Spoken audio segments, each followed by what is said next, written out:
दर्शकों ब्रेक तो बाद तुहाडा सब दा भरपूर स्वागत है। सो व्यूअर्स एंड सैक्शन में आपां गलबात करन जा रहे हैं कि प्रेजिडेंट ट्रंप की इमीग्रेशन नीति ਅਤੇ ट्रांसपोर्टेशन नीति ਨੂੰ ਲੈ ਕੇ ਇਸ ਵੇਲੇ ਕਾਫੀ ਘਬਰਾਹਟ ਵਾਲਾ ਜਿਹੜਾ ਮੋੜ ਹੈ ਉਹ ਹੈ। ਸੋ ਕਿਉਂਕਿ ਆਪਣੇ ਵੀ ਤਾਜ਼ਾ ਬਹੁਤ ਸਾਰੇ ਜਿਹੜੇ ਨੌਜਵਾਨ ਨੇ ਉਹ ਉਹਨਾਂ ਦੇ ਭਵਿੱਖ ਤੇ ਇਸ ਦਾ ਅਸਰ ਹੋਵੇਗਾ ਔਰ ਇਹਨਾਂ ਪ੍ਰਤੀ ਸਾਡੀ ਜਿਹੜੀ ਪਹੁੰਚ ਹੈ ਹਮਦਰਦੀ ਵਾਲੀ ਹੋਣੀ ਚਾਹੀਦੀ ਹੈ, ਨਾ ਕਿ ਦੁਰਕਾਰਨ ਵਾਲੀ। ਕਾਨੂੰਨ ਦੇ ਦਾਇਰੇ ਵਿੱਚ ਰਹਿੰਦਿਆਂ ਇਹਨਾਂ ਦੀ ਕਮਿਊਨਿਟੀ ਦੀ ਵੱਲੋਂ ਜਿਹੜੀ ਹੈ ਵੱਧ ਤੋਂ ਵੱਧ ਮਦਦ ਕਰਨੀ ਬਣਦੀ ਹੈ। ਸੋ ਇਸ ਬਾਰੇ ਆਪਾਂ ਗੱਲਬਾਤ ਕਰਨ ਜਾ ਰਹੇ ਹਾਂ ਔਰ ਨਾਲ ਜਿਹੜੇ ਤੁਹਾਡੇ ਮੈਸੇਜ ਨੇ ਉਹ ਵੀ ਆਪਾਂ ਸ਼ੇਅਰ ਕਰਾਂਗੇ। ਸੋ ਅਸੀਂ ਚਾਹਾਂਗੇ ਕਿ ਤੁਸੀਂ ਇਸੇ ਤਰ੍ਹਾਂ ਬਣੇ ਰਹਿਣਾ। ਦੇਖਣ ਸੁਣ ਲਈ ਲਿਖਣ ਲਈ ਤੁਹਾਡਾ ਸਭ ਦਾ ਬਹੁਤ ਬਹੁਤ ਸ਼ੁਕਰੀਆ। ਜੀ ਰਾਜ ਸਾਹਿਬ ਕੀ ਕਹਿਣਾ ਚਾਹੋਗੇ? ਦੇਖੋ, ਟਰੰਪ ਐਡਮਿਨਿਸਟ੍ਰੇਸ਼ਨ ਦੀਆਂ ਜਿਹੜੀਆਂ ਨੀਤੀਆਂ ਨੇ, ਇੱਕ ਪਾਸੇ ਜਦੋਂ ਅਸੀਂ ਭਾਰਤ ਦੇ ਹਵਾਲੇ ਨਾਲ ਅਮਰੀਕਨਾਂ ਦਾ ਬਾਂਹ ਮਰੋੜਨਾ ਭਾਰਤ ਦੀ ਦੇਖਦੇ ਹਾਂ, ਉਹ ਬੇਸ਼ੱਕ ਅਜੇ ਤੱਕ ਟਰਾਂਸਨੈਸ਼ਨਲ ਰਿਪਰੈਸ਼ਨ ਦੇ ਮੁੱਦੇ ਦੇ ਉੱਤੇ ਕੋਈ ਫੈਡਰਲ ਲੈਵਲ ਦੀ ਗੱਲ ਨਹੀਂ ਹੋਈ, ਲੇਕਿਨ ਕਿਉਂਕਿ ਟਰਾਇਲ ਦੇ ਵਿੱਚ ਕੇਸ ਹੈ, ਸੋ ਅਸੀਂ ਹੋਪ ਕਰਦੇ ਹਾਂ ਕਿ ਉਸ ਦੇ ਵਿੱਚ ਭਾਰਤ ਹੋਰ ਐਕਸਪੋਜ਼ ਹੋਏਗਾ। ਲੇਕਿਨ ਜਿਵੇਂ ਟਰੰਪ ਨੇ 25% ਟੈਰਿਫ, ਫਿਰ 25% ਪਨਿਸ਼ਮੈਂਟ ਯੂਕਰੇਨ ਵਾਰ ਨੂੰ ਫਿਊਲ ਕਰਨ ਦੇ ਲਈ ਲਾਈ, H1B ਵੀਜ਼ੇ ਜਿਹੜੇ ਆਲਮੋਸਟ 72% ਪਿਛਲੇ ਸਾਲ 'ਚ ਭਾਰਤੀਆਂ ਨੂੰ ਮਿਲੇ ਸੀ, ਉਹਨਾਂ ਨੂੰ ਜਿਹੜਾ ਔਰ ਉਹਦੇ 'ਚ ਬਹੁਤ ਜ਼ਿਆਦਾ ਕਰਪਸ਼ਨ ਔਰ ਉਹ ਆਪਣੇ ਸਾਰੇ ਜਿਹੜੇ ਨੇ ਉਸ ਕਿਸਮ ਦੇ ਲੋਕ ਹੀ ਭਰਤੀ ਕਰ ਰਹੇ ਸੀ, ਉਸ ਵੱਲ ਉਹਨਾਂ ਦਾ ਧਿਆਨ ਗਿਆ। ਪਿਛਲੀ ਇਨਵੈਸਟੀਗੇਸ਼ਨ ਹੋਏਗੀ, ਅੱਗੋਂ ਦੇ ਲਈ ਉਹਨਾਂ ਨੇ $1,00,000 ਦੀ ਫੀਸ ਵੀ ਲਾ ਦਿੱਤੀ ਔਰ ਜਿਹੜਾ ਹੈ ਉਸ ਸਕਰੀਨਿੰਗ ਪ੍ਰੋਸੈਸ ਵੀ ਟਫ ਕੀਤੀ। ਇਹ ਸਾਰੀਆਂ ਨੀਤੀਆਂ ਨੇ ਜਿਨ੍ਹਾਂ ਨੂੰ ਅਸੀਂ ਹਮਾਇਤ ਦਿੰਦੇ ਹਾਂ, ਰਾਦਰ ਅਸੀਂ ਰੀਜੋਇਸ ਵੀ ਕਰਦੇ ਹਾਂ ਕਿ ਭਾਈ ਇਹ ਜਿਹੜਾ ਭਾਰਤ ਜਿਹਨੇ ਇਹ ਸਮਝਣ ਲੱਗ ਗਿਆ ਸੀ ਕਿ ਅਸੀਂ ਵਿਸ਼ਵ ਗੁਰੂ ਹਾਂ, ਇਹਨਾਂ ਨੂੰ ਟਿਕਾਣੇ 'ਤੇ ਲਿਆਂਦਾ। ਔਰ ਜ਼ਾਹਰ ਹੈ ਵੀ ਇਹਨਾਂ ਦੋਨਾਂ ਤਿੰਨਾਂ ਦੇ ਵਿੱਚ ਕੋਈ ਸਿੱਧੇ ਤੌਰ 'ਤੇ ਸਾਡੇ ਲੋਕ ਪੰਜਾਬ ਦੇ ਜਾਂ ਸਿੱਖ ਜਿਹੜੇ ਨੇ ਉਹ ਬਹੁਤੇ ਪ੍ਰਭਾਵਿਤ ਨਹੀਂ ਹੁੰਦੇ, ਇਸ ਲਈ ਇਹ ਜਿਹੜਾ ਇਹਦਾ ਅਲਟੀਮੇਟ ਖਮਿਆਜ਼ਾ ਜਿਹਨੂੰ ਭੁਗਤਣਾ ਪੈਂਦਾ ਉਹਨਾਂ ਨੂੰ ਭੁਗਤਣਾ ਚਾਹੀਦਾ।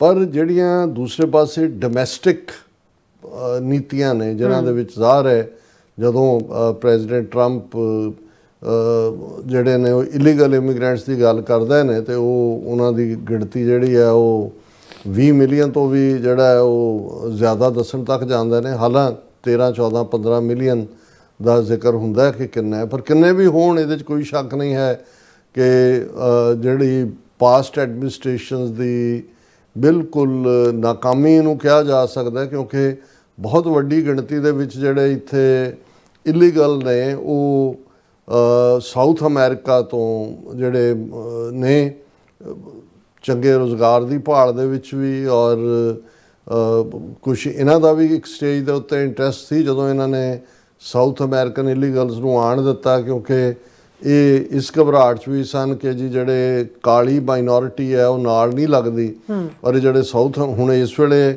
ਗੋਰਿਆਂ ਤੋਂ ਬਾਅਦ ਕਾਲੇ ਨੰਬਰ 2 ਤੇ ਨਹੀਂ ਨੇ ਮਾਈਨੋਰਿਟੀ 'ਚ ਲਤੀਨੋ ਨੇ ਜਿਹੜੇ ਕੈਥੋਲਿਕ ਸੀ, ਧਾਰਮਿਕ ਸੀ। ਸੋ ਇਹ ਵੀ ਇੱਕ ਰੀਜ਼ਨ ਸੀ ਪਿਛਲੇ ਐਡਮਿਨਿਸਟ੍ਰੇਸ਼ਨ ਦਾ ਕਿ ਕਾਫੀ ਵੱਡੀ ਜਿਹੜੀ ਇਲੀਗਲ ਲੋਕ ਆਏ ਉਹ ਇਹਨਾਂ ਕੈਥੋਲਿਕ ਮੁਲਕਾਂ 'ਚੋਂ ਆਏ ਜਿਹੜੇ ਲਤੀਨੋ ਮੂਲ ਦੇ ਨੇ। ਕਾਲੇ ਤਾਂ ਪਿੱਛੇ ਚਲੇ ਗਏ, ਹੁਣ ਨੰਬਰ ਉਹਨਾਂ ਤੋਂ ਬਾਅਦ ਕਾਲਿਆਂ ਦੀ ਪਾਪੂਲੇਸ਼ਨ ਹੈ। ਲੇਕਿਨ ਇਸ 'ਚ ਜ਼ਾਹਰ ਹੈ ਵੀ ਪੰਜਾਬ ਵੀ ਜਿਹੜੀ ਵੱਡੀ ਗਿਣਤੀ ਦੇ ਵਿੱਚ ਜਿਹੜੇ ਨੇ ਪੰਜਾਬ ਤੋਂ ਵੀ ਨੌਜਵਾਨ ਨਿਕਲੇ, ਕਿਉਂਕਿ ਉਹਨਾਂ ਨੂੰ ਇਹ ਨਜ਼ਰ ਆਉਂਦਾ ਸੀ ਵੀ ਸਾਡਾ ਫਿਊਚਰ ਹੋਪ ਕੈਨੇਡਾ 'ਚ ਤਾਂ ਚਲੋ ਐਜੂਕੇਸ਼ਨ ਦੇ ਹਵਾਲੇ ਨਾਲ, ਕਿਉਂਕਿ ਜਸਟਿਨ ਟਰੂਡੋ ਦੀਆਂ ਪਾਲਿਸੀਜ਼ ਨੇ ਉਹਨਾਂ ਨੂੰ ਥੋੜ੍ਹੀ ਰਾਹਤ ਦਿੱਤੀ ਹੈ, ਸਟੂਡੈਂਟ ਵੀਜ਼ੇ 'ਤੇ ਆਇਆ। ਦੇਖੋ, to go for the green pasture, ਔਰ ਸਿੱਖ ਤਾਂ ਵੈਸੇ ਹੀ ਵਿਕਟਮ ਨੇ, ਉਹਨਾਂ ਦੇ ਲਈ ਪੰਜਾਬ 'ਚ ਸਾਰੇ ਦਰਵਾਜ਼ੇ, ਕੋਈ ਇੰਡਸਟਰੀ ਨਹੀਂ, ਐਗਰੀਕਲਚਰ ਦਾ ਬੇੜਾ ਗਰਕ ਕੀਤਾ ਹੋਇਆ, ਹੁਣ ਫਲੱਡ ਲਿਆਂਦੇ ਹੋਏ ਨੇ। ਸੋ ਉਹਨਾਂ ਹਾਲਾਤਾਂ 'ਚ ਬਹੁਤ ਸਾਰੇ ਸਿੱਖ ਪਰਿਵਾਰਾਂ ਦੇ ਬੱਚੇ, ਮੁੰਡੇ ਕੁੜੀਆਂ 50 ਲੱਖ, 55 ਲੱਖ, 60 ਲੱਖ ਏਜੰਟਾਂ ਨੂੰ ਦੇ ਕੇ ਆਏ। ਔਰ ਦੂਸਰੇ ਹੁਣ ਜਿਹੜੀਆਂ ਦੋ ਨੀਤੀਆਂ ਇਸ ਪੀਰੀਅਡ 'ਚ, ਇੱਕ ਤਾਂ ਇਲੀਗਲ ਇਮੀਗ੍ਰੈਂਟਸ ਦੇ ਉੱਤੇ ਜਿਹੜਾ ਜਿਨ੍ਹਾਂ ਕੋਲ ਕਾਗਜ਼ ਪੱਤਰ ਨਹੀਂ ਉਹਨਾਂ ਨੂੰ ਡਿਪੋਰਟ ਕਰਨ ਦੀ ਲਾਈਨ ਹੈ, ਉਹਨੂੰ ਤੁਸੀਂ ਕਿਸੇ ਹੱਦ ਤੱਕ ਜਿਹੜਾ ਹੈ ਉਹ ਡਿਫੈਂਡ ਵੀ ਨਹੀਂ ਕਰ ਸਕਦੇ ਇਲੀਗਲਸ ਨੂੰ। ਤੁਸੀਂ ਉਹਨਾਂ ਦੇ ਨਾਲ ਹਿਊਮੈਨੀਟੇਰੀਅਨ ਸਲੂਕ ਦੀ ਗੱਲ ਤਾਂ ਕਰ ਸਕਦੇ ਹੋ ਕਿ ਭਾਈ ਤੁਸੀਂ ਬੇੜੀਆਂ ਜਾਂ ਹੱਥਕੜੀਆਂ 'ਚ ਉਹਨਾਂ ਨੂੰ ਮਤ ਭੇਜੋ, ਲੇਕਿਨ ਉਹ ਜਿਸ ਗੌਰਮੈਂਟ ਨੇ ਕਰਨਾ ਉਹ ਤਾਂ ਉਹਨਾਂ ਨੂੰ ਤਾਂ ਕੋਈ ਇਸ ਨਾਲ ਨਹੀਂ। ਹਾਂ, ਜੇ B1 ਦੇ ਉੱਤੇ ਉਹਨਾਂ ਨੇ H1B ਦੇ ਉੱਤੇ ਪਾਬੰਦੀ ਲਾਈ ਤੇ ਇੱਕਦਮ ਉਹਨਾਂ ਦੀ ਐਕਸਟਰਨਲ ਅਫੇਅਰਸ ਮਿਨਿਸਟਰੀ ਨੇ ਕਿਹਾ ਕਿ ਜੀ ਦੇयर ਇਜ਼ ਐਨ ਹਿਊਮੈਨਿਟੇਰੀਅਨ ਕ੍ਰਾਈਸਿਸ। ਉਦੋਂ ਉਹਨਾਂ ਨੂੰ ਹਿਊਮੈਨਿਟੇਰੀਅਨ ਨਜ਼ਰ ਆਇਆ ਜਦੋਂ ਅੰਮ੍ਰਿਤਸਰ ਏਅਰਪੋਰਟ ਤੇ ਬੇੜੀਆਂ ਹੱਥਕੜੀਆਂ ਜਾਂ 73 ਸਾਲਾਂ ਦੀ ਮਾਤਾ ਹਰਜੀਤ ਕੌਰ ਉਹਨੂੰ ਵੀ ਜਿਹੜਾ ਉਹਨੇ ਕਿਹਾ ਜਹਾਜ਼ 'ਚ ਇੱਕ ਚੰਗਾ ਅਫਸਰ ਸੀ ਉਹਨੇ ਨਹੀਂ ਲਾਈ, ਬਾਕੀ ਸਭ ਦੇ ਲਾਈਆਂ ਹੋਈਆਂ। ਇਹਦੇ ਤੇ ਕਦੇ ਉਹਨਾਂ ਨੇ ਪ੍ਰੋਟੈਸਟ ਕੀਤਾ ਕਿਉਂਕਿ ਉਹਨਾਂ ਨੂੰ ਫਰਕ ਨਹੀਂ ਪੈਂਦਾ, ਉਹ ਤਾਂ ਚਾਹੁੰਦੇ ਨੇ ਵੀ ਤੁਸੀਂ ਰੋਲੋ। ਹੁਣ ਇਹਦੇ 'ਚ ਕੋਈ ਸ਼ੱਕ ਨਹੀਂ ਹੈ ਕਿ ਜਿਹੜੇ ਵੱਡੀ ਗਿਣਤੀ ਦੇ ਵਿੱਚ ਇੱਥੇ ਆਏ ਉਹ ਭਾਵੇਂ ਪੰਜਾਬ ਦੇ ਨੌਜਵਾਨ ਨੇ ਜਾਂ ਜਿਵੇਂ ਅਸੀਂ ਕਿਹਾ ਵੀ ਏਜੰਸੀਆਂ ਸੈਂਟਰਲ ਏਜੰਸੀਆਂ ਨੇ ਵੀ ਪੈਰਲਲ, ਜੇ ਹੁਣ ਬਿਸ਼ਨੋਈ ਗੈਂਗ ਤੇ ਕੋਈ ਗੋਲਡੀ ਬਰਾੜ ਤੇ ਕੋਈ ਫਲਾਣਾ ਤੇ ਢਿਮਕਾ, ਉਹ ਸਾਰੇ ਵੀ ਇਸ ਕੈਟਾਗਰੀ 'ਚ ਇਹਨਾਂ ਨੇ ਵਾੜੇ। ਇਸ ਤੋਂ ਇਲਾਵਾ ਹਰਿਆਣੇ 'ਚੋਂ ਪਹਿਲੀ ਵਾਰ ਸੀ ਖਾਸ ਤੌਰ ਤੇ ਕਿਸਾਨ ਮੂਵਮੈਂਟ ਤੋਂ ਬਾਅਦ, ਮੈਂ ਕਿਸੇ ਨੂੰ ਪੁੱਛਿਆ ਮੈਂ ਕਿਹਾ ਹਰਿਆਣੇ ਵਾਲਿਆਂ ਦਾ ਹੁਣ ਏਡੀ ਆਮਦ ਕਿਉਂ ਹੋਈ? ਕਹਿੰਦੇ ਜੀ ਕਿਸਾਨ ਮੂਵਮੈਂਟ, ਕਹਿੰਦਾ ਉੱਥੇ ਬੈਠੇ ਰਹੇ ਜਾ ਕੇ ਦਿੱਲੀ ਵੀ ਉਹਨਾਂ ਕੋਲ, ਉਹਨਾਂ ਨੂੰ ਨਜ਼ਰ ਆਇਆ ਵੀ ਇਹ ਬਾਹਰ ਹੈ। ਚਲੋ ਇੱਕ ਲੇਕਿਨ ਉਹਨਾਂ 'ਚ ਜਿਹੜੀਆਂ ਕਮਿਊਨਿਟੀਜ਼ ਖਾਸ ਤੌਰ ਤੇ ਬਿਸ਼ਨੋਈ ਰੋਡ ਤੇ ਰਾਜਪੂਤ ਜਿਹੜੇ ਹਿੰਦੂ ਤੋਂ ਵੀ ਵੱਡੀ ਗਿਣਤੀ 'ਚ, ਮੈਨੂੰ ਨਹੀਂ ਸੀ ਪਤਾ ਵੀ ਫਰੈਜ਼ਨੋ ਸੈਂਟਰਲ ਵੈਲੀ ਦੇ ਵਿੱਚ ਬਹੁਤ ਵੱਡਾ ਨੰਬਰ ਰੋਡ ਵਾਲਿਆਂ ਦਾ ਹੈ, ਕਿਉਂਕਿ ਜਿਨ੍ਹਾਂ ਨੇ ਜਦੋਂ ਸਿੱਖ ਪ੍ਰੋਟੈਸਟ ਕਰ ਰਹੇ ਸੀ ਬਰੈਂਪਟਨ ਦੇ ਉਸ ਮੰਦਿਰ ਦੇ ਬਾਹਰ ਜਿੱਥੇ ਇੰਡੀਅਨ ਕੌਂਸੂਲੇਟ ਆਇਆ, ਤੇ ਜਿਨ੍ਹਾਂ ਨੇ ਹਮਲਾ ਕੀਤਾ ਜਾਂ ਜਿਹੜੀ ਫਿਰ ਇੱਕ ਕਰਾਊਡ ਡਿਕਸੀ ਉਹਦੇ ਤੇ ਮਾਲਟਨ ਗੁਰਦੁਆਰੇ ਤੇ ਹਮਲਾਵਰ ਹੋਈ, ਉਹ ਰੋਡ ਸੀ। ਇਹ ਕੋਈ ਵੱਖਰਾ ਰੇਸ਼ੀਅਲ ਗਰੁੱਪ ਹੈ ਜਿਹੜੇ ਹਿੰਦੂ ਤਵੀ ਨੇ। ਹੁਣ ਇੱਕ ਪਾਸੇ ਤਾਂ ਉਹ ਕਰਾਊਡ ਹੈ ਜਿਨ੍ਹਾਂ ਨੇ ਗੁਰਦੁਆਰੇ ਨੂੰ ਇਸਤੇਮਾਲ ਕਰਨਾ ਚਾਹਿਆ ਫਰੈਜ਼ਨੋ ਦੇ ਨੂੰ, ਅਸੀਂ ਇਸ ਦੇ ਉੱਤੇ ਇੱਕ ਸੈਗਮੈਂਟ ਕੀਤਾ ਸੀ ਕਿ ਵੀ ਗੁਰਦੁਆਰੇ ਅਲਾਓ ਨਾ, ਔਰ ਉਹ ਗੁਰਦੁਆਰੇ ਨੇ ਜਿਹੜਾ ਉਹ ਕੈਂਸਲ ਕਰ ਦਿੱਤਾ। ਹੋ ਸਕਦਾ ਉਹਨਾਂ ਤੋਂ ਪੁੱਛ ਕੇ ਵੀ ਨਾ ਕੀਤਾ ਰੱਖਿਆ ਹੋਏ, ਵੈਸੇ ਹੀ ਰੱਖਿਆ ਹੋਏ। ਪਰ ਹੁਣ ਦੂਸਰਾ ਪੱਖ ਇਹ ਹੈ ਕਿ ਵੀ ਜਿਵੇਂ ਹੁਣ ਸਟੇਟਾਂ ਇੱਥੇ ਇੰਡੀਪੈਂਡੈਂਟ ਨੇ, ਇਸ ਲਈ ਡਰਾਈਵਿੰਗ ਲਾਇਸੈਂਸ ਹਰ ਸਟੇਟ ਦਾ ਹੁੰਦਾ ਹੈ, ਫੈਡਰਲ ਤਾਂ ਨਹੀਂ ਹੁੰਦਾ ਸੀ। ਹੁਣ ਚਲੋ ਫੈਡਰਲ ਆਈਡੀ ਉਹਦੇ ਨਾਲ ਜੋੜ ਦਿੱਤੀ ਗਈ ਹੈ। ਫਿਰ ਸਟੇਟਾਂ ਦੇ ਆਪਣੇ ਜਦੋਂ ਉਹਨਾਂ ਨੇ ਡਰਾਈਵਰ ਲਾਇਸੈਂਸ ਤੋਂ ਬਾਅਦ ਤੁਹਾਡਾ ਜਿਹੜਾ CDN ਕਰਨਾ ਹੈ, ਜਿਹਨੂੰ ਜਿਹੜਾ ਕਮਰਸ਼ੀਅਲ ਲਾਇਸੈਂਸ ਬਣਾਉਣਾ ਹੈ, ਉਹ ਸਟੇਟ ਦਾ ਪਰਵਿਊ ਹੈ, ਸਟੇਟ ਹੀ ਉਹਦੇ ਨਿਯਮ ਤੈਅ ਕਰਦਾ ਹੈ, ਐਗਜ਼ਾਮ ਜਾਂ ਦੂਜੇ ਤੁਹਾਨੂੰ ਹੱਕ ਦਿੰਦਾ ਹੈ। ਹੁਣ ਕੀ ਹੋਇਆ, 3-4 ਦਿਨ ਪਹਿਲਾਂ ਫੈਡਰਲ ਗਵਰਨਮੈਂਟ ਨੇ ਐਮਰਜੈਂਸੀ ਇੱਕ ਕਲੌਜ਼ ਨੂੰ ਇਸਤੇਮਾਲ ਕਰਕੇ ਕਿ ਜੀ ਜਿਹੜੀ ਐਮਰਜੈਂਸੀ ਪਾਵਰ 'ਚ ਫੈਡਰਲ ਦੇ ਕੋਲ ਹੁੰਦੀਆਂ ਨੇ, ਉਹਨਾਂ ਨੇ ਇਹ ਆਰਡਰ ਕੱਢ ਦਿੱਤਾ ਹੈ ਕਿ ਭਾਈ ਜਿਹੜੇ ਡੋਮਿਸਾਈਲ ਨੇ ਉਹਨਾਂ ਨੂੰ ਹੀ ਹੱਕ ਹੈ। ਹੁਣ ਡੋਮਿਸਾਈਲ ਦੇ ਵਿੱਚ ਗ੍ਰੀਨ ਕਾਰਡ ਹੈ ਤੇ ਜਾਂ ਸਿਟੀਜ਼ਨ ਨੇ। ਅੱਛਾ, ਜਿਹੜੇ ਗ੍ਰੀਨ ਕਾਰਡ ਹੋਲਡਰ ਵੀ ਨੇ ਜਿਨ੍ਹਾਂ ਦੇ ਕੋਲ ਡਰਾਈਵਰ ਲਾਇਸੈਂਸ ਨੇ, ਉਹਨਾਂ ਨੂੰ ਵੀ ਇਹ ਹੈ ਕਿ ਭਾਈ ਉਹ ਰੀਨਿਊ ਉਹਨਾਂ ਦਾ ਹੋਣ ਤੋਂ ਪਹਿਲਾਂ they will have to go through the test. ਉਹ ਅੰਗਰੇਜ਼ੀ ਟੈਸਟ ਹੈ ਕੀ ਹੈ। ਹੁਣ ਇਹਨੇ ਇੱਕ ਪੈਨਿਕ ਕ੍ਰੀਏਟ ਕੀਤਾ। ਜਿਵੇਂ ਸੀਐਟਲ ਤੋਂ ਇੱਕ ਸੱਜਣ ਬਰੀਫ ਕਰ ਰਹੇ ਸੀ ਕਿ ਉਹਨਾਂ ਦੇ ਕਿਸੇ ਜਾਣੂ ਦੀ ਟਰੱਕਿੰਗ ਕੰਪਨੀ ਹੈ ਜਿਹਦੇ 'ਚ 50 ਟਰੱਕ ਨੇ, 50 ਡਰਾਈਵਰ ਨੇ, 50 ਦੇ 50 ਹੀ ਜਿਹੜੇ ਨੇ ਜਿਨ੍ਹਾਂ ਕੋਲ ਇੰਪਲੋਇਮੈਂਟ ਆਥੋਰਾਈਜੇਸ਼ਨ ਹੈ। ਉਹ ਟਰੱਕ ਵੀ ਖਲੋ ਗਏ, ਬੈਂਕਰਪਸੀ ਫਾਈਲ ਕਰਨਗੇ ਉਹ ਬੰਦੇ ਵੀ। ਜੇ ਔਰ ਇਹ ਫੈਡਰਲ ਹੈ, ਅੱਗੇ ਤਾਂ ਸੀ ਨਾ ਸਟੇਟਾਂ ਦਾ ਕੀ ਬਣਾਉਣਾ ਹੈ ਜਾਂ ਕੀ ਹੈਗਾ। ਤੇ ਨਾਲ ਦੀ ਨਾਲ ਇਹ ਵੀ ਠੋਕ ਦਿੱਤਾ ਵੀ ਜਿਨ੍ਹਾਂ ਨੇ ਆਲਰੇਡੀ ਅਸਾਈਲਮ ਅਪਲਾਈ ਵੀ ਕੀਤੀ ਹੋਈ ਹੈ, $100 ਦੀ ਫੀਸ ਪੁਰਾਣਿਆਂ ਦੀ ਵੀ ਹੁਣ ਦੀ ਵੀ 10 ਦਿਨ ਦੇ ਵਿੱਚ ਟਾਈਮ ਦਿੱਤਾ। ਜਿਹੜੇ ਰੀਨਿਊਲ ਦਾ ਉਹ ਵੀ 10 ਦਿਨ। ਇਸ ਵੇਲੇ ਤੁਸੀਂ DMV ਸਾਰੇ ਅਮਰੀਕਾ ਭਰ ਦੇ ਦੇਖੋਗੇ, ਖਾਸ ਜਿੱਥੇ ਬੁਰਾ ਹਾਲ, ਇੱਕਦਮ ਇੱਕ ਪੈਨਿਕ ਪੈਦਾ ਹੋਇਆ। ਹੁਣ ਇਹ ਠੀਕ ਹੈ ਵੀ ਇਹ ਡੀਲ ਕਰਨਾ ਪਏਗਾ। ਜੇ ਉਹਦੇ 'ਚ ਕੋਈ ਲੀਗਲ ਆਸਪੈਕਟ ਹੈ ਉਹਨੂੰ ਚੈਲੰਜ ਕੀਤਾ ਜਾ ਸਕਦਾ ਹੈ, ਉਹਦੇ 'ਚ ਕੋਈ ਸਕਰੀਨਿੰਗ ਹੋ ਸਕਦੀ ਹੈ। ਪਰ ਇਸ ਪੀਰੀਅਡ 'ਚ ਇਹ ਵੀ ਸਾਹਮਣੇ ਆਇਆ, ਔਰ ਜਿਹਨੂੰ ਕੁਛ ਜਿਹੜੇ ਵਿਕਟਮ ਬਣੇ ਨੇ ਸਾਰੇ ਤੋਂ ਉਹਨਾਂ ਨੇ ਮਹਿਸੂਸ ਕੀਤਾ, ਜਿਹਦੇ 'ਚ ਕਿ ਕਈ ਜਿਹੜੇ ਨੇ ਉਹ ਆਪਣੇ ਹੀ ਸੋਸ਼ਲ ਮੀਡੀਆ ਰਾਹੀਂ ਰਿਡੀਕਿਊਲ ਕਰ ਰਹੇ ਨੇ ਕਿ ਜੀ ਦੇਖੋ ਕੀ ਹੈ। ਹੁਣ ਇਹਦੇ 'ਚ ਜੇ ਹਰ ਕੋਈ ਆਪਣਾ ਪਿਛੋਕੜ ਦੇਖੇਗਾ ਅਮਰੀਕਾ ਕੈਨੇਡਾ 'ਚ, ਤੇ ਇਹ ਗੱਲ ਦੀ ਸਮਝ ਆਏਗੀ ਕਿ ਮੈਜੋਰਿਟੀ ਲੋਕਾਂ ਨੇ ਕੋਈ ਨਾ ਕੋਈ ਝੂਠ ਬੋਲ ਕੇ ਹੀ, ਝੂਠ ਜਦੋਂ ਮੈਂ ਕਹਿ ਰਿਹਾ ਇਸ ਕਿਸਮ ਦੇ ਵੀ ਅਸੀਂ ਵਾਹਿਯਾਤ ਕੇਸ ਖਾਸ ਤੌਰ ਤੇ ਕੈਨੇਡਾ ਔਰ ਇੰਗਲੈਂਡ ਦੇ ਹਵਾਲੇ ਨਾਲ ਹੋਣਗੇ, ਜਿਹਦੇ 'ਚ ਕਲੋਜ਼ ਰਿਸ਼ਤੇਦਾਰੀਆਂ 'ਚ ਵਿਆਹ ਕਰਕੇ ਇੱਕ ਤੋਂ ਤਲਾਕ, ਦੂਜੇ ਨੂੰ ਉਹਦੇ 'ਚ ਉਹਨਾਂ ਨੇ ਵੀ ਪੈਸੇ ਬਣਾਏ। ਇੱਥੇ ਵੀ ਉਦੋਂ ਕੋਈ ਸਿਸਟਮ ਉਹਨੂੰ ਨਹੀਂ ਸੀ ਕਰਦਾ। ਫਿਰ ਜਾਂ ਕਈਆਂ ਦੇ ਜਿਹੜੇ ਨੇ ਉਹ ਐਮਨੈਸਟੀ ਪ੍ਰੋਗਰਾਮ ਦੇ ਥੱਲੇ ਐਗਰੀਕਲਚਰ ਵਾਲੇ 'ਚ ਉਹਨਾਂ ਨੇ ਕਾਗਜ਼ ਬਣਾਏ ਕਿ ਜੀ ਅਸੀਂ ਖੇਤੀ ਕੀਤੀ, ਇੱਥੇ ਕੀਤੀ, ਉੱਥੇ ਕੀਤੀ।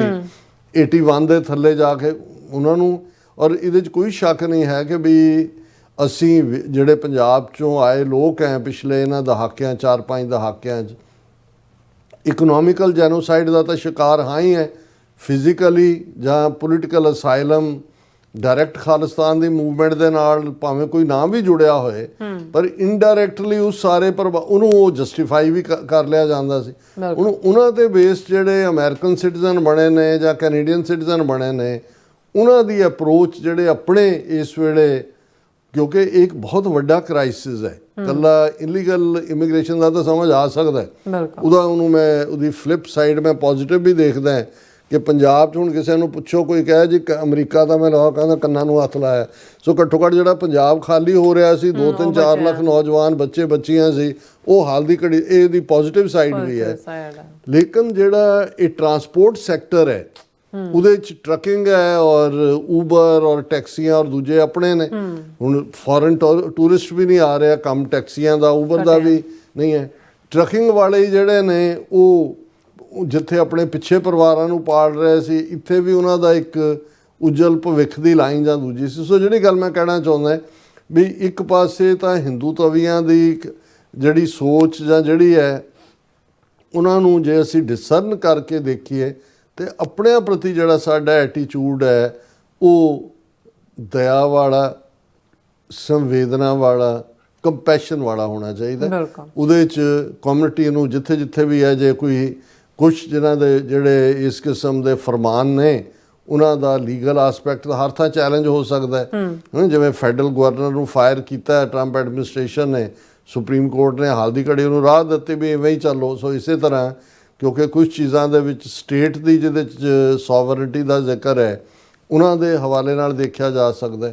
ਕੁਛ ਲੋੜ ਤੋਂ ਜ਼ਿਆਦਾ ਐਕਸਪਰਟ ਬਣੇ ਹੋਏ ਨੇ, ਮੈਂ ਦੇਖਦਾ ਜਿਹੜਾ ਉੱਠਦਾ ਉਹ 2-4 ਮਿੰਟ ਦੀ ਵੀਡੀਓ ਉਹ ਪੈਨਿਕ ਵੀ ਕ੍ਰੀਏਟ ਕਰਦੇ ਨੇ।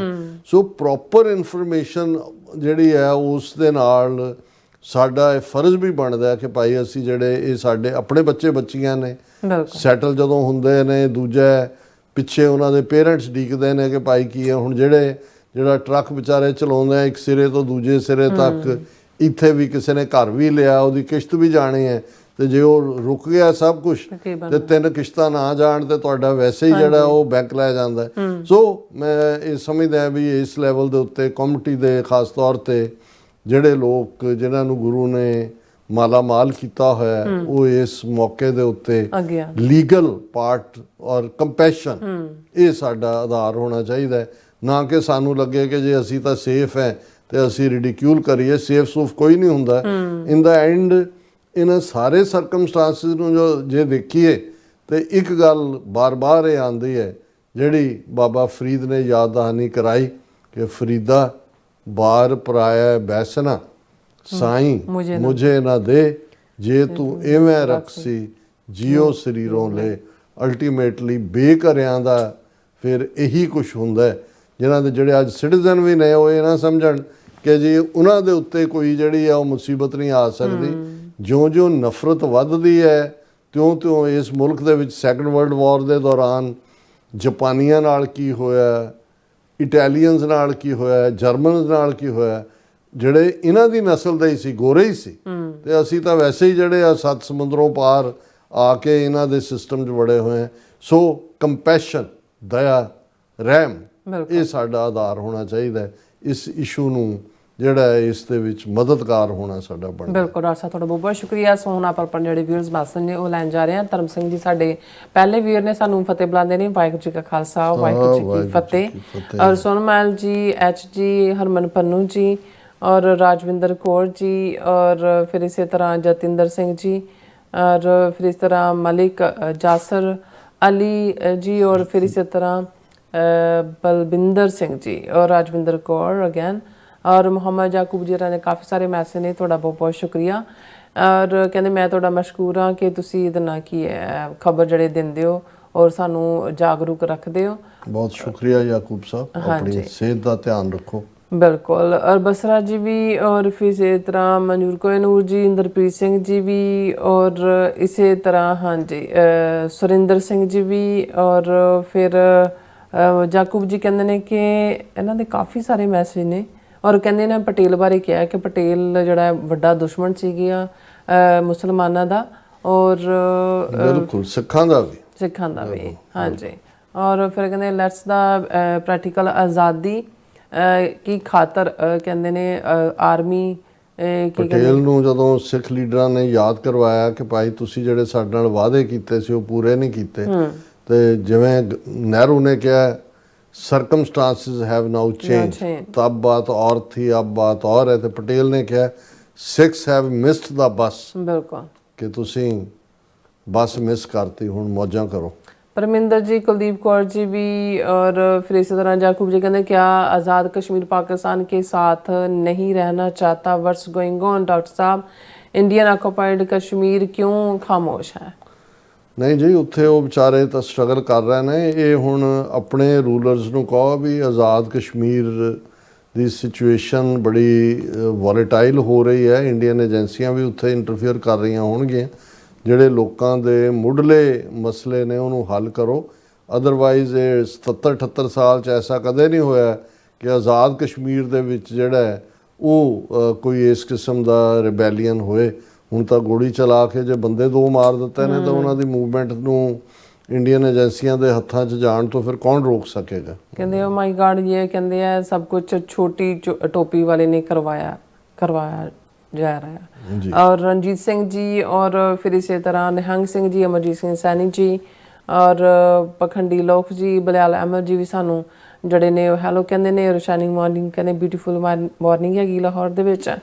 ਔਰ ਇੰਜੋਏ ਕਰੋ, ਧੁੱਪ ਦਾ ਸੇਕ ਮਾਣੋ। ਕਹਿੰਦੇ ਤੁਸੀਂ ਬੜੇ ਮਸ਼ਹੂਰ ਹੋ ਗਏ ਸਾਡੇ ਇੱਥੇ ਪਾਕਿਸਤਾਨ ਦੇ ਵਿੱਚ, ਕਾਫੀ ਜਿਹੜੇ ਯੂਟਿਊਬਰ ਨੇ ਉਹ ਤੁਹਾਨੂੰ ਸ਼ੇਅਰ ਕਰਨੇ ਪਸੰਦ ਕਰ ਰਹੇ ਨੇ। ਬਹੁਤ ਸ਼ੁਕਰੀਆ ਬਿਲਾਲ ਸਾਹਿਬ। ਮੈਨੂੰ ਵੀ ਅਸਲ 'ਚ ਇਹਨਾਂ ਪਿਛਲੇ 3-4 ਦਿਨਾਂ 'ਚ ਬਹੁਤ ਸਾਰੇ ਟੀਵੀ ਚੈਨਲਸ ਦੇ ਨਾਲ ਵੀ ਗੱਲਬਾਤ ਹੋਈ ਹੈ, ਔਰ ਜ਼ਾਹਰ ਹੈ ਕਿ ਪ੍ਰੋਟੈਸਟ ਦੇ ਪੀਰੀਅਡ 'ਚ ਵੀ ਮੈਂ ਵੀ ਇੰਜੋਏ ਕਰਦਾ ਹਾਂ ਜਦੋਂ ਖਾਸ ਤੌਰ 'ਤੇ ਇੱਕ ਹਮਦਰਦੀ ਵਾਲਾ ਵਰਤਾਰਾ ਜਿਹੜੇ ਪਾਕਿਸਤਾਨ ਦੇ ਰਿਪੋਰਟਰਸ ਨੇ ਜਾਂ ਯੂਟਿਊਬਰਸ ਨੇ ਉਹ ਸਿੱਖਾਂ ਪ੍ਰਤੀ ਰੱਖਦੇ ਨੇ। ਕਮਲਜੀਤ ਸਿੰਘ ਨੇ all Sikhs should understand one thing and save in their mind that whatever your enemy says, it's actual opposite, like Modi's recent statement that RSS saved Sikhs in 1984 and helped in flood.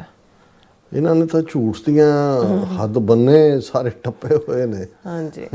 ਕਾਮ ਭੱਠਲ ਜੀ ਜਿਹੜੇ ਨੇ ਉਹ ਕਹਿੰਦੇ ਨੇ ਖਾਲਿਸਤਾਨ ਜ਼ਿੰਦਾਬਾਦ, current Khalistan movement is a peaceful and democratic struggle. Sikhs should be prepared to strike when the iron is hot, and it's getting hot these days.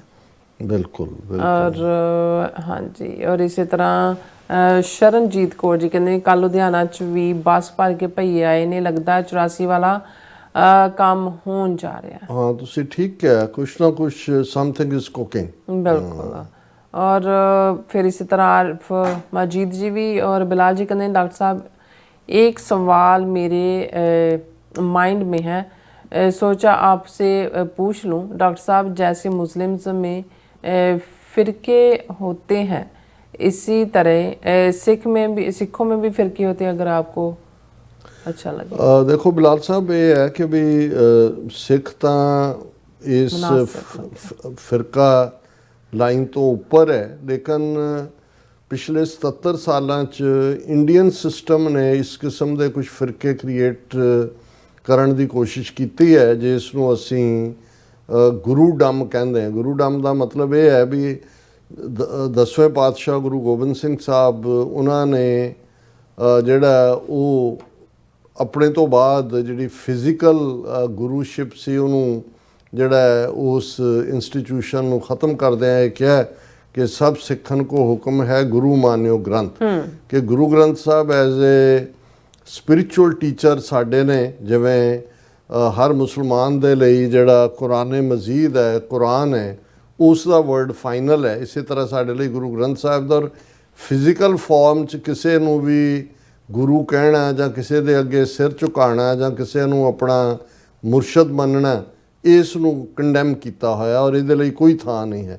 ਲੇਕਿਨ post 47 Indian government ਨੇ ਡੈਲੀਬਰੇਟਲੀ ਇਸ ਕਿਸਮ ਦੇ ਲੋਕਾਂ ਨੂੰ ਐਨਕਰੇਜ ਕੀਤਾ, ਜਿਨ੍ਹਾਂ ਦੇ ਵਿੱਚ ਰਾਧਾ ਸੁਆਮੀ, ਨਿਰੰਕਾਰੀ, ਜਿਹਨੂੰ ਸੱਚਾ ਸੌਦਾ ਸੈਕਟ, ਔਰ ਇਹ ਸਾਰੇ ਆਸ਼ੂਤੋਸ਼।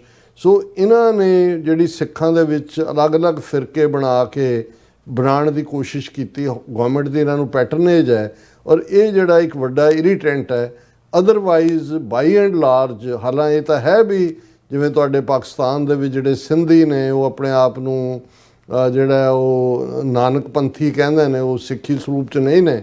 ਉਹ ਇੱਕ ਪਹਿਲਾ ਸਟੈਪ ਹੈ, ਮੰਨਦੇ ਗੁਰੂ ਗ੍ਰੰਥ ਸਾਹਿਬ ਨੂੰ ਨੇ ਜਾਂ ਰਸਮਾਂ ਸਿੱਖਾਂ ਵਾਲੀਆਂ ਕਰਦੇ ਨੇ। ਉਹ ਫਿਰ ਨੈਕਸਟ ਸਟੈਪ 'ਚ ਅੰਮ੍ਰਿਤ ਛਕ ਲੈਂਦੇ ਨੇ, ਫਿਰ ਸਿੰਘ ਸੱਜ ਜਾਂਦੇ ਨੇ, ਜਾਂ ਉਹਨਾਂ 'ਚੋਂ ਵੀ ਅੱਗੇ ਜਿਹੜੇ ਫੁੱਲੀ ਡੈਡੀਕੇਟਿਡ ਖਾਲਸਾਈ ਬਾਣੇ 'ਚ ਨਿਹੰਗ ਰੂਪ 'ਚ ਨੇ। ਸੋ ਉਹ ਇੱਕ ਵੱਖਰਾ ਪਾਰਟ ਹੈ, ਲੇਕਿਨ ਅਦਰਵਾਈਜ਼ ਜਿਹੜਾ ਕੋਈ ਫਿਰਕੇ ਦੀ ਥਾਂ ਨਹੀਂ ਹੈ। ਪਰ ਇਹਨਾਂ ਨੂੰ ਖੜੇ ਕਰ ਦਿੱਤਾ ਗਿਆ ਹੈ ਤਾਂ ਕਿ ਸਿੱਖਾਂ ਦੀ ਸਪਿਰਿਚੁਅਲ ਪਾਵਰ ਜਿਹੜੀ ਗੁਰੂ ਗ੍ਰੰਥ ਸਾਹਿਬ 'ਚੋਂ ਨਿਕਲਦੀ ਹੈ ਔਰ ਸਾਡੀ ਯਕਜ਼ੈਦੀ, ਜਦੋਂ ਅਸੀਂ ਖਾਲਸਾ ਪੰਥ ਕਹਿੰਦੇ ਹਾਂ ਤੇ ਕਲੈਕਟਿਵ ਵਿਲ ਹੈ 35 ਮਿਲੀਅਨ ਸਿੱਖਾਂ ਦੀ, ਉਹਦੇ 'ਚ ਜਿਹੜੀਆਂ ਨੇ ਉਹ ਵੰਡੀਆਂ ਪਾਉਣ ਦੀ ਕੋਸ਼ਿਸ਼ ਇਹਨਾਂ ਦੀ ਲਗਾਤਾਰਤਾ ਨਾਲ ਹੈ। ਖ਼ਾਸ ਤੌਰ 'ਤੇ ਜਦੋਂ ਤੋਂ ਅਸੀਂ 1947 ਤੋਂ ਇਹਨਾਂ ਦੀ ਕੈਦ ਦੇ ਵਿੱਚ ਫਸੇ ਹਾਂ। ਹਾਂਜੀ, ਆਲ ਅਬਾਊਟ ਟਰੂਥ ਐਂਡ ਸਿੱਖਿਜ਼ਮ ਜੀ ਵੀ ਔਰ ਬਲਿਹਾਰ ਸਿੰਘ ਕੰਗ ਜੀ ਵੀ ਔਰ ਬਲਵਿੰਦਰ ਸਿੰਘ ਜੀ। ਮੇ ਗੋਡ ਕਹਿੰਦੇ Waheguru save Punjab from forthcoming oppression and injustice by present rulers। ਸਭ ਦਾ ਬਹੁਤ ਬਹੁਤ ਸ਼ੁਕਰੀਆ। ਸੋ ਇਸ ਤਰ੍ਹਾਂ ਆਪਣੇ ਵਿਊਅਰਸ ਕੋਲ ਨੇ ਇਜਾਜ਼ਤ। ਵਿਊਅਰਸ, ਸਾਡੇ ਪ੍ਰੋਗਰਾਮ ਦਾ ਸਮਾਂ ਇੱਥੇ ਮੁੱਕਦਾ। ਤੁਸੀਂ ਆਪਣੀ ਰਾਏ ਤੇ ਸੁਝਾਅ ਸਾਨੂੰ ਭੇਜਣਾ ਭੁੱਲਣਾ। ਸਾਡੇ ਇਸ ਪਤੇ ਤੇ sos@tv84.tv ਤੇ ਅਸੀਂ ਆਪਣਾ ਪ੍ਰੋਗਰਾਮ ਲੈ ਕੇ ਫਿਰ ਦੁਬਾਰਾ ਤੁਹਾਡੇ ਸਾਹਮਣੇ ਮੁਕਾਵਾਂਗੇ। ਤਦ ਤੱਕ ਲਈ ਮੈਨੂੰ ਤੇ ਆਪਣਾ ਸੁਣਾ ਗਿਆ ਦੋ ਦੇਖਦੇ ਰਹੋ TV84। ਬੁਲਾ ਦਿਓ ਫਤਿਹ। ਵਾਹਿਗੁਰੂ ਜੀ ਕਾ ਖਾਲਸਾ, ਵਾਹਿਗੁਰੂ ਜੀ ਕੀ ਫਤਿਹ। ਰੱਬ ਰਾਖਾ।